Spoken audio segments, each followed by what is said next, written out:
Hey, how's it going? Crude Brother Nick was feeling a little bit under the weather today, so I thought we'd change gears a little bit and do something slightly different. We were just on a trip to Michigan to a place called Fustini's, and it was a cool olive oil shop where they sold olive oil and vinegar and a lot of different flavors. This is the Fustini's Cayenne Crush Chili Oil. Olive oil, extra virgin olive oil fused with whole ripe cayenne chilies. And we tried a couple flavors at the shop. We did not try this one, and being that we're chili heads, we just figured, well, we'll get the bottle anyways. So I'm gonna taste test it. I also have a couple books that I want to mention. One myth about fat is that fats make you fat. And one major revelation for me health-wise the last few years has been that that is not the case. I had seen a film called Fathead, which is a great documentary, and I saw it on Netflix. And for years I had struggled with my weight. I was about 50 pounds overweight, and you know, struggled, exercise 5 days a week, and just couldn't find the right solution. And it was a lot of that, trying to eat low fat, trying to deprive myself eating, and then just grinding at the gym, exercising as hard as I could, and I just couldn't get anywhere. So the movie Fathead, and it led me to a couple other books. One was called Wheat Belly by Dr. William Davis. He was a fantastic cardiologist out of Wisconsin. And then another one that is a great read is Good Calories, Bad Calories by Gary Taubes. This is a longer one, but it's incredibly fascinating. And yeah, and a few things that I used to think, you know, things really changed for me when I started eating more fats and realized that eating fat, there's essential fatty acids and there's essential amino acids, but there's no such thing as essential carbs. So the low-fat trend has really held people back, because when you eat fats, your body's satisfied, and then you don't crave carbs. Because when you eat something like this, you don't get any blood sugar response. And your brain, so if you get a chance, watch the movie Fathead. It's fantastic. It really is an eye-opening film. It's very low budget, and I almost turned it off when I had started watching it, but stick with it. It looked like a silly spoof on Super Size Me, but it turned out to be so much more than that. I learned so much from that film. So besides Nick and I being obsessed with spicy foods and peppers and things of that nature, I've been obsessed with finding out more about health. So yeah, fat doesn't make you fat. And fat doesn't raise your cholesterol. You know, that was another thing. But again, you know, you almost have to test yourself to find out that some of the things that you think would be incorrect, well, it just popped like a wine bottle. The opposite of what I thought. You know, I spent all my nights eating sourdough pretzels and trying to eat low fat, and then I'd go to bed starving. Now I eat lots of fat, and I feel fantastic. So let's see what this Cayenne Crushed Chili Oil tastes like.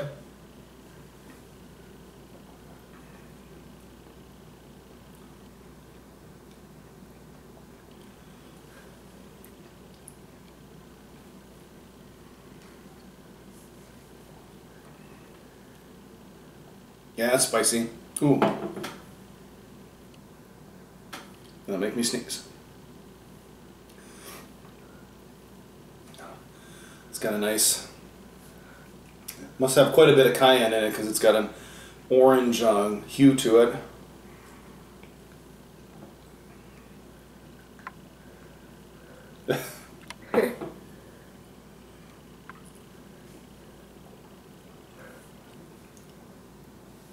Yeah, not overly spicy. One phenomenon, if you're eating enough fats, that happens in your body that I've discovered is your body will realize if you're not eating enough fat, your body will be, it almost goes into famine mode where it goes, oh my gosh, I'm not getting enough fats, I'm not getting what I need. And it's then driven to store fat. Whereas if you're getting a steady stream of fats, your body goes, oh, I'm getting enough fats, I don't need to keep my own anymore. Excuse me, my nose is being affected. So yeah, it's the paradox. So when they, you've always heard of the French paradox. It's really not a paradox.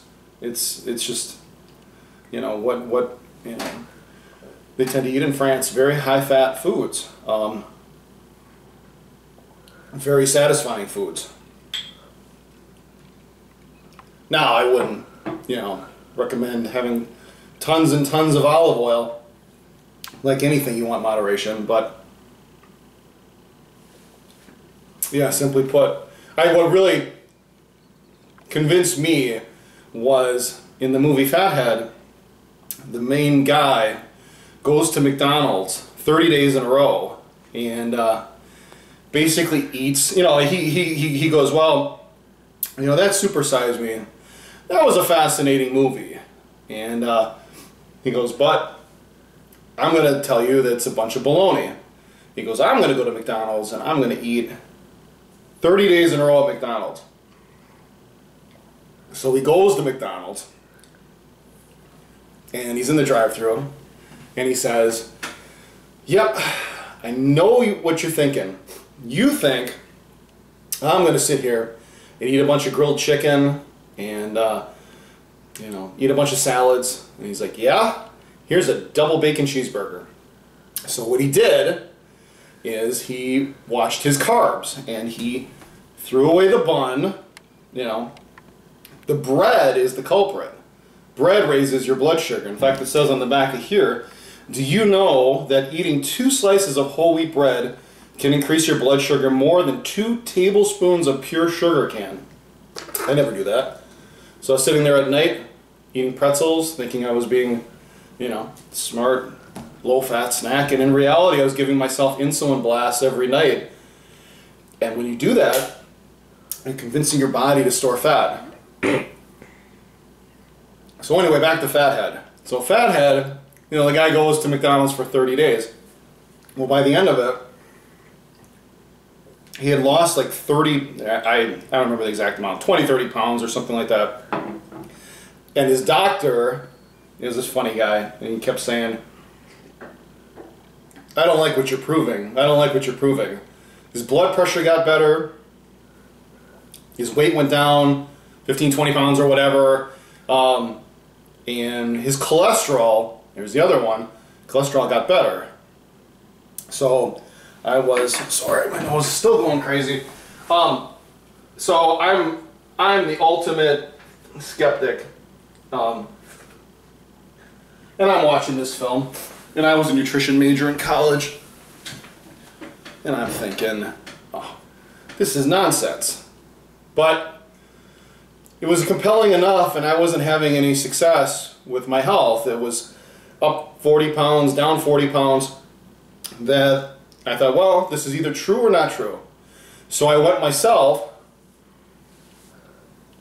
to McDonald's 30 days in a row and ate bacon cheeseburgers without the bun and no sugary sodas. The sugar's everyone knows sugar's bad and the wheat's bad. So tested my cholesterol before and tested my cholesterol after. At the end of 30 days, ooh, that's getting spicier. At the end of 30 days, my blood pressure got better. Eating McDonald's bacon cheeseburgers, and my triglycerides went down 20% in a month. So, fascinating stuff. Which then spurred on my interest in reading books like this. Good Calories, Bad Calories. I mean, it's 500, 600 page slog, but the sad thing is, with obesity skyrocketing in America and diabetes skyrocketing, we knew what we needed to do health-wise in the 1800s. We knew every single decade. He has evidence and research. All we needed to do was keep eating real foods. And we've gone so far off track with processed foods and GMOs and corn that isn't real, meat that isn't grass-fed. Somehow it's become the norm in this country to, watch another movie called Food Incorporated. Watch how they like raise chickens in that movie. Well, the bottle's almost gone. When did that become the norm? To allow for us to eat chickens as a country that don't even run around at the farm. In that movie, they have this terrible sequence where it's all these chickens piling on top of each other in this dark, huge, like almost auditorium-sized barn. And that's what we accept these days for chicken. Thankfully, free-range chicken, hormone-free chicken is pretty common at grocery stores. So anyway, as I finish this off, good old, probably about 1,500 calories of pure fat. Can you believe it?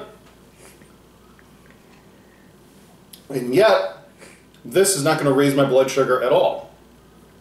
So, yeah, I can't, as much as Nick and I can't get enough eating spicy foods and love trying new things, I can't get enough with learning about health. It's fascinating. Dr. William Davis, he's a revolutionary, and it really will, yeah, and if you doubt it, I have a few friends that kind of dismiss the whole, idea that wheat really was that much of a problem, and have had dramatic results. One friend went from 220 pounds to like 145 pounds in a year, and that's without exercising a lot. Well, yeah, and the funny thing is now, 50 pounds lighter, I exercise a third of what I used to. I used to exercise a ton. We exercise now, but a lot of it's just going for a walk, old school stuff, push-ups, pull-ups. I don't go to the gym anymore, and it works. It works. But it's amazing the stuff you can eat that you wouldn't think you could eat, like free-range eggs and bacon, and that you don't have to count calories. That's another myth. Counting calories. Don't have to do it, because if you eat the good stuff, if you eat fat, you get adequate protein, and you're not pounding sugar and wheat, your body won't, you can't overeat the good things. Try it sometime. Sit down with some salmon, some wild-caught salmon from Alaska, and some broccoli, and just start eating. Just mow down. Eat slowly and just keep going. I guarantee you, you won't be able to eat that much. Same thing with grass-fed meat. Pick up some bison and just start eating. Or make yourself a 12-egg omelet with 10 strips of bacon. Sounds insane. Try it and just start eating. Can't do it. You can't overeat the good stuff. Now, of course, the caveat to that, bottle's all gone, by the way. Very good olive oil. You don't want to couple the protein and the fats with carbs. So if you eat heavy on bacon and eggs, but you're throwing in toast, orange juice, things of that nature, then you will gain weight. So anyway, that's just the surface thing. I like to do more health videos in the future. But yeah, I give Fustini's a thumbs up. Very good. Cayenne crushed chili oil. Olive oil, Thanks for watching. See you guys later. later.